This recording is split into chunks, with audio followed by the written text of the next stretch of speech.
Hoje, dia 30 de novembro de 2022, foi publicado um artigo no blog do Banco Central Europeu, escrito pelo diretor-geral e pelo conselheiro do Departamento de Infraestrutura de Mercado e Pagamentos, dizendo que essa pode ser o último esforço do Bitcoin e que depois dele o Bitcoin vai cair na maior irrelevância.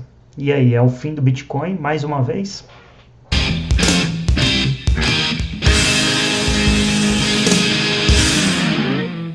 Bom, a crítica que foi publicada pelo Banco Central Europeu hoje se concentra em três principais pontos. Usa essa crise recente que foi causada pela exchange FTX, mostrando que o Bitcoin é muito volátil, que é uma coisa que todos sabemos desde o começo. A outra é que o Bitcoin raramente é usado em transações legais e também entra no ponto de o Bitcoin ser usado muito no mercado ilegal. O outro ponto de crítica, terceiro e último, é que a regulação que tem acontecido em certos países às vezes é mal compreendida e entendida como uma aprovação do Bitcoin. Mas vamos lá, vamos falar sobre o texto ponto a ponto e também já apresentar a crítica ao mesmo tempo.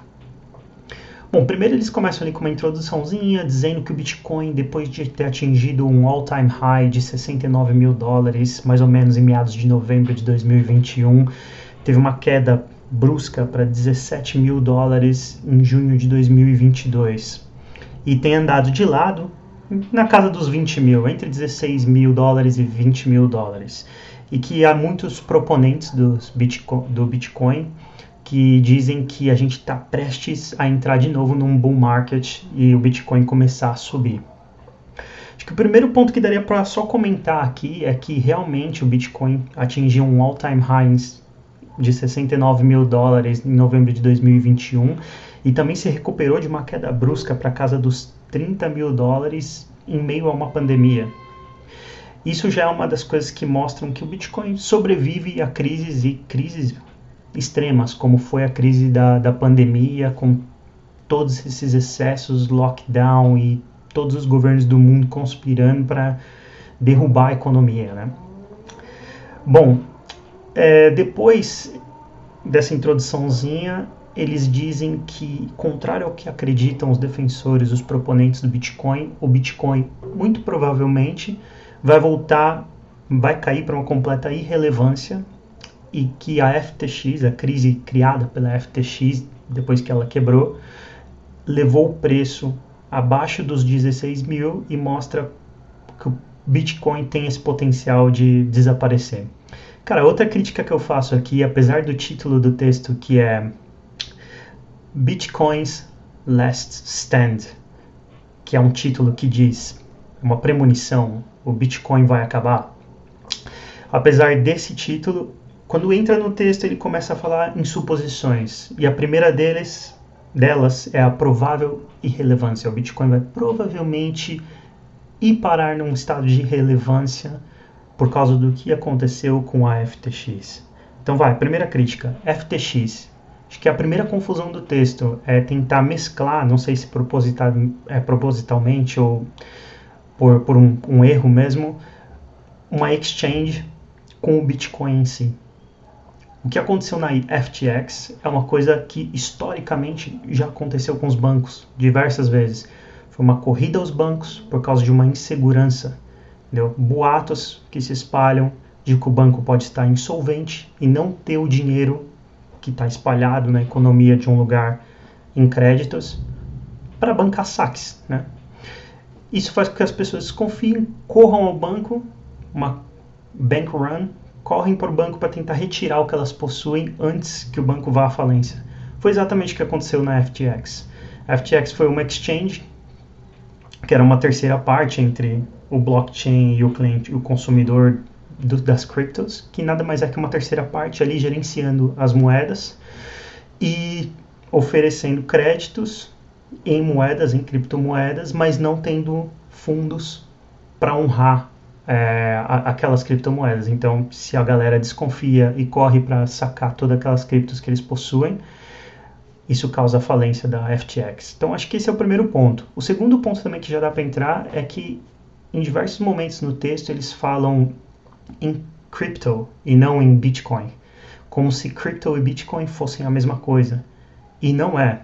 Tá? A gente pode até fazer um vídeo mais para frente falando a respeito desse ponto, mas bem resumidamente, o Bitcoin é a única moeda digital que é descentralizada de verdade. Entendeu? Não existe uma pessoa por trás, não existe um ponto central. Quem contribui e mantém aquilo vivo é a comunidade, são os nodes espalhados pelo mundo inteiro. Diferente do Ethereum, por exemplo, que tem a pessoa do Vitalik por trás do projeto. Bom, beleza. Aí ele entra no primeiro argumento, que é que o Bitcoin não é usado em transações legais. Ele argumenta que as transações no Bitcoin ainda são lentas e muito caras, que ele nunca foi usado significativamente em nenhum exemplo real, que ele não pode ser usado como investimento e também que não provê um benefício social, e usa um exemplo estranho do ouro, que já serviu de lastro, serve de reserva de valor e também serve para fazer bijuterias, arte, etc. Uma crítica que dá para fazer nesse ponto do texto a respeito das transações, ele já ignora coisas mais recentes que vão influenciar muito no ecossistema Bitcoin e na comunidade, por exemplo, a Lightning Network, que pode efetuar pagamentos em questões de milésimos de segundos. Questão de ser cara, pô, beleza, relativamente cara, vamos comparar com o sistema bancário. Desde quando o sistema bancário foi barato, com Bitcoin a gente consegue fazer uma transferência internacional em um tempo muito curto, pagando uma taxa extremamente baixa, igual a uma taxa que a gente pagaria para fazer uma transação em território nacional, sem burocracia, sem terceira parte. Para mim isso daí não vale nada, esse argumento. Em relação a não existir exemplos significativos no mundo, outro erro grande. Vamos falar de El Salvador. El Salvador já corre ali, tem a moeda de curso legal que é o Bitcoin há mais de um ano, e apesar das críticas, a economia tem funcionado com o Bitcoin.